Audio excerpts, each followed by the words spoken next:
Indonesia, the Philippines, Singapore, and Thailand established ASEAN, the Association of the Southeast Asian Nations.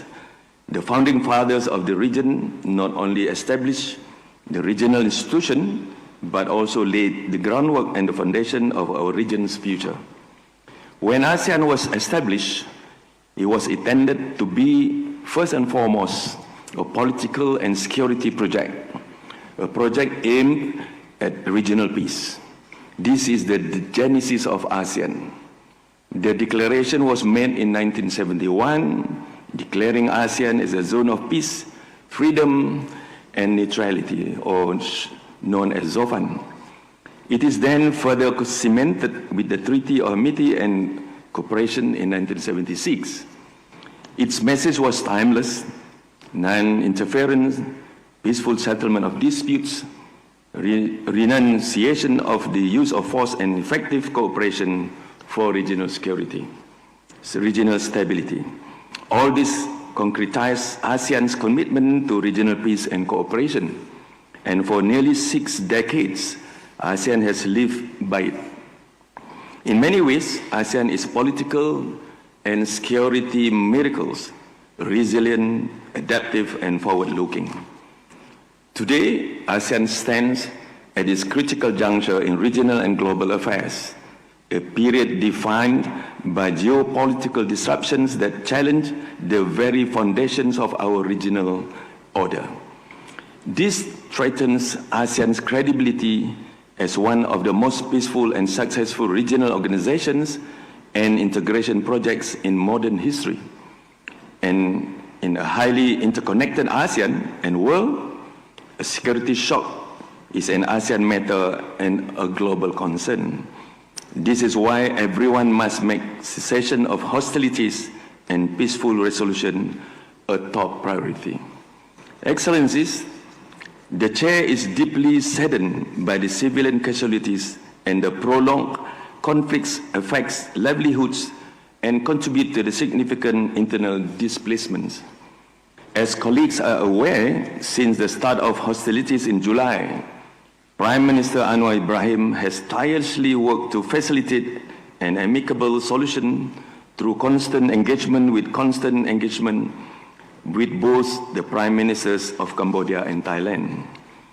This had resulted in the 20th of July ceasefire agreement and the subsequent agreements between both countries, as well as the Kuala Lumpur Peace Accord, signed on 26 October 2025 by both the Prime Ministers of Cambodia and Thailand, and witnessed by Prime Minister Anwar Ibrahim and President Donald Trump. The Chair urged both parties to undertake full and effective implementation of these agreements and peace accord. Throughout the engagement processes, Prime Minister Anwar has also communicated actively with other ASEAN leaders in order to address the situation. On the 12th December, he conveyed Malaysia's concern and urged both sides to show restraint, cease all hostilities, and refrain from further military action, including the use of force or forward movement of armed units with effect from 13 December 2025. Yesterday, Prime Minister Anwar had engaged with the Prime Minister of Cambodia and Thailand to discuss the best way forward towards de-escalating the tensions that have arisen from the two countries. Prime Minister Anwar essentially underscored the importance of Cambodia and Thailand to uphold the spirit of dialogue, wisdom, and mutual respect in order to bring the tensions to an end and to preserve peace and stability in the region. Additionally, Malaysia's Chief of Defence Forces, through the ASEAN Observers Team (AOT) mechanism, has also been actively engaging his counterparts from Cambodia and Thailand to monitor the situation on the ground. On this point, we will hear a briefing from the AOT during our closed-door session shortly. Excellencies, it is my hope that this special meeting will renew our efforts for a return to stability in the affected areas. ASEAN must do whatever it is necessary to maintain regional peace and stability. Our goal goes beyond de-escalating the tension. We must intensify trust building among the conflicting parties and provide the horizons for dialogue despite the prevailing differences.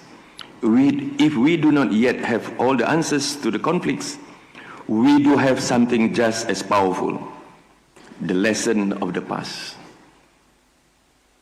It is by looking back at the wisdom, solidarity, and trust that carried us through times of upheaval that ASEAN can find its compass to navigate the future. Our founders understood this well when they recognized that our collective strength was our greatest asset. They cemented that vision in the Treaty of Amity and Cooperation in 1976, a treaty that continues to remind us of three enduring fundamentals. First, the primacy of diplomacy. The ASEAN way has proven to be our strongest tool, rooted in dialogue, consultation, and consensus. Second, the power of solidarity. Time and time again, our unity has shielded us from external pressures and guided us through crisis. And third, the foundation of trust. Our resilience is built on trust, not only in our institutions, but in each other as a family of nations. As we navigate the present regional concerns, let us remain guided by the wisdom of our past. Dialogue over conflict, unity over division, and prosperity shared by all.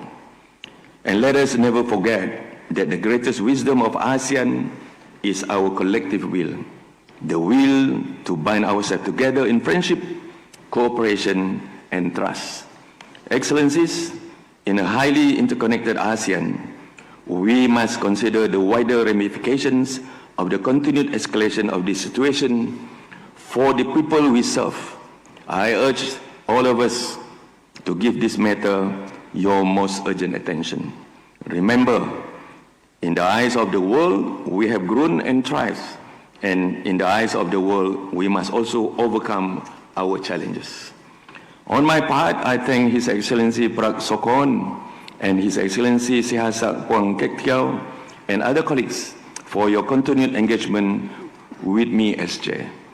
Your trust in Malaysia as Chair of ASEAN has been deeply meaningful, and Malaysia in turn has great confidence in the commitment of both Cambodia and Thailand to an amicable solution. We must show the world that the same resilience and adaptability that has been our defining trait over the past nearly 60 years. I look forward to have a fruitful and constructive discussion with all of you today, and I thank you. Thank you. Media, can you excuse us?